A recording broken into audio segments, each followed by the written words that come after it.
আসসালামু আলাইকুম। Serbia work permit ভিসার কিছু গুরুত্বপূর্ণ আপডেট আপনাদের সামনে তুলে ধরব।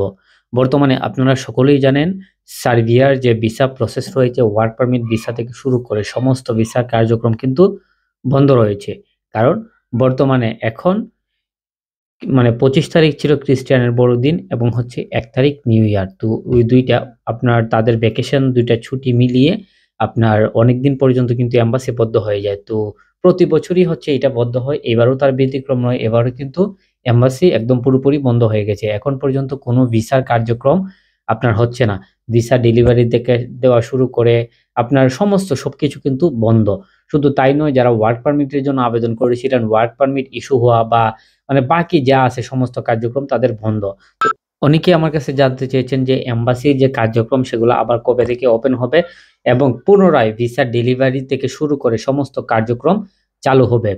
তো আসলে এখন পর্যন্ত তাদের কোনো আপনার যে অফিসিয়ালি নোটিশ বা অফিসিয়ালি নিউজ এখন পর্যন্ত সেটা কোনো প্রকাশ করেনি। যখন তারা প্রকাশ করবে তখন থেকে আসলে বলা যাবে যে কবে থেকে আবার এম্বাসি ওপেন হবে। তবে ব্যক্তিগতভাবে আমি আপনার কিছু নিউজ পেয়েছি, সেগুলা হচ্ছে যে যারা সার্বিয়া ওয়ার্ক পারমিট ভিসার জন্য আবেদন করেছিলেন, তাদের জন্য কিন্তু বিরাট কিছু হতে চলেছে বা একটা মিরাক্কেল বা আমরা যেটা বলি যে কপাল খুলে যায় মানুষের। তো ঐরকম কিছু হতে চলেছে সার্বিয়া ওয়ার্ক পারমিটের জন্য। কারণ আপনার নতুন বছরে সবকিছুই কিন্তু নতুনভাবে শুরু হতে চলেছে। আর আপনারা সকলেই জানেন যে আগে আপনার ইন্ডিয়া থেকে সমস্ত কার্যক্রম হতো। আপনার এই হাঙ্গেরি বলেন, ক্রোয়েশিয়া বলেন বা আপনার মানে বাংলাদেশের যে ভিসা সেন্টারগুলো আছে সমস্ত কার্যক্রম কিন্তু ইন্ডিয়াতে পরিচালনা হতো। তো আপনার এখন সেইটা আসলে যেহেতু ইন্ডিয়ার ভিসারও একটা সমস্যা রয়েছে, এইজন্য সবাই এই জিনিসটা সমাধানের জন্য চিন্তাভাবনা করেছেন যে বাংলাদেশে যেন এম্বাসি আনা হয় এবং সমস্ত কার্যক্রম যেন বাংলাদেশে করা হয়। তো সেই সুবাদেই বাংলাদেশের আপনার যে পররাষ্ট্র নীতি বা সবকিছু মানে তারা ওই একটা আলোচনা করে বা সবকিছু বসে তারা একটা সমাধান করেছে যে বাংলাদেশের যে মানে বিশেষ যে আপনার দেশগুলো, যেমন আপনার হাঙ্গেরি রয়েছে, ক্রোয়েশিয়া রয়েছে, পোল্যান্ড রয়েছে, তারপর হচ্ছে সার্বিয়া রয়েছে, এইরকম ইতালি, ফ্রান্স, এরকম আরো কিছু দেশের এম্বাসি আপনার বাংলাদেশে তারা নিয়ে আসবে এবং বাংলাদেশ থেকেই সমস্ত কার্যক্রম তারা চালু করবে। তো আপনারা সকলেই জানেন যে বাংলাদেশে যখন একটা দেশের এম্বাসি আসে তখন কিন্তু তাদের খরচ মোটামুটি অনেক বেশি হয়ে যায়।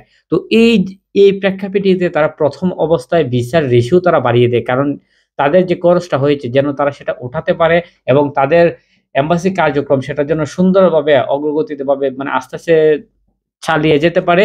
এইজন্যই তারা ১ম অবস্থায় কিন্তু প্রচুর তারা ভিসা দেওয়া শুরু করে। যেন মানুষ ওই দেশে আগ্রহ হয় এবং ওই দেশের জন্য জমা করে।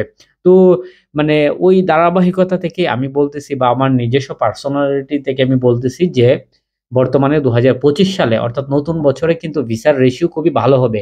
আপনারা যারা সার্বিয়া ওয়ার্ক পারমিট ভিসার জন্য ফাইল জমা দিবেন চিন্তা ভাবনা করছেন, আপাতত এখন জমা না দিয়ে যখন এম্বাসি ওপেন হবে তখন আপনারা পুনরায় আবার ফাইল জমা করুন। কারণ এখন আপনি জমা করে কোনো লাভ নাই। কারণ এখন কোন রকম ফাইলের কাজ-কাম হবে না। শুধু, শুধু আপনি ফাইলটা অ্যা এজেন্সিতে জমা দিয়ে মানে আপনি সময় নষ্ট করবেন। তারাও আপনার কাজ করবে না, ফাইলটা ড্রয়ারে ফেলে রেখে দিবে। তো আপনাদের উদ্দেশ্যে আরেকটা কথা, যারা নতুন বছরে নতুনভাবে ফাইল জমা করবেন, অবশ্যই আপনারা ভালো এজেন্সিগুলোতে জমা করার চেষ্টা করবেন। কারণ বিগত বছরগুলোতে আমরা দেখেছি যে মানুষ বিভিন্নভাবে প্রতারিত হয়েছে এজেন্সির দ্বারা। মানে অনেক রকম সেই প্রতারণার ফাঁদ অনেক দূর পর্যন্ত কিন্তু এগিয়ে গেছে। তো ওই ফাঁদে পড়ে অনেক মানুষ লক্ষ, লক্ষ টাকা হাতিয়েছে, অনেক মানুষ একদম নিঃস্ব হয়ে গেছে। আবার অনেক মানুষ টাকা-পয়সা সবকিছু হারিয়েছে। তার পাশাপাশি তাদের সময়টাও কিন্তু তারা হারিয়েছে। দিন শেষে রেজাল্ট এসেছে শূন্য, তারা কিন্তু ইউরোপে যেতে পারে নাই। তো সেই ধারাবাহিকতা থেকে চিন্তা করে আপনি নিজেই চিন্তা করে আপনি বিবেচনা করবেন যে নতুন বছরে আপনি কাদের কাছে ফাইল জমা করবেন। কারা আপনার ইউরোপে যাওয়ার স্বপ্ন পূরণ করতে পারবে। তো সেই জিনিসগুলা চিন্তা করে আপনি ইউরোপের জন্য ফাইল জমা করবেন। তাহলেই আপনি সাকসেস হতে পারবেন। আর অবশ্যই ভালো এজেন্সিগুলোতে আপনি জমা করবেন। দেন তাহলেই আপনি সফল হতে পারবেন। তো অনেকেই বলে যে ইউরোপ বন্ধ হয়ে যাবে বা ইউরোপ এইটা হবে, ওইটা হবে, লোক নেওয়া বন্ধ হয়ে যাবে। ভাই এরকম কিছু না। ইউরোপে প্রচুর কর্মসংকট রয়েছে বা কর্মী সংকট রয়েছে। তাদের লোক দরকার, তাদের লোক প্রয়োজন। কিন্তু আমরা করি কি ওইখানে গিয়ে গেম দিয়ে সে অন্য দেশে চলে যায়। এজন্যই কিন্তু বাংলাদেশের ভিসার ইস্যু কমে যায়। এটা কিন্তু করা যাবে না। তো আমরা অবশ্যই ভালো কিছু চিন্তাভাবনা করব। ভালো কিছু চিন্তাভাবনা করে সামনের দিকে আমরা এগিয়ে যাবো। দেন আপনিও সফল হবেন, আমরাও সফল হবো। বাংলাদেশ একটা সঠিক পর্যায়ে আপনার যে রেমিটেন্স সেটাও কিন্তু বেড়ে যাবে। তো এই জিনিসটা আপনারা অবশ্যই মাথায় রাখবেন। তো এই ছিল সার্বিয়া নিয়ে আমার আজকের ভিডিও। কারো যদি সার্বিয়া নিয়ে কোনো প্রশ্ন থেকে থাকে অবশ্যই আমাদের জানাবেন। আমি ইনশাআল্লাহ আপনাদের প্রশ্নের উত্তর দেওয়ার চেষ্টা করব। তো সবাই ভালো থাকবেন, সুস্থ থাকবেন। দেখা হবে আপনাদের সাথে পরবর্তী নতুন কোনো ভিডিওতে। আসসালামু আলাইকুম ওয়া রাহমাতুল্লাহি ওয়া বারাকাতুহু।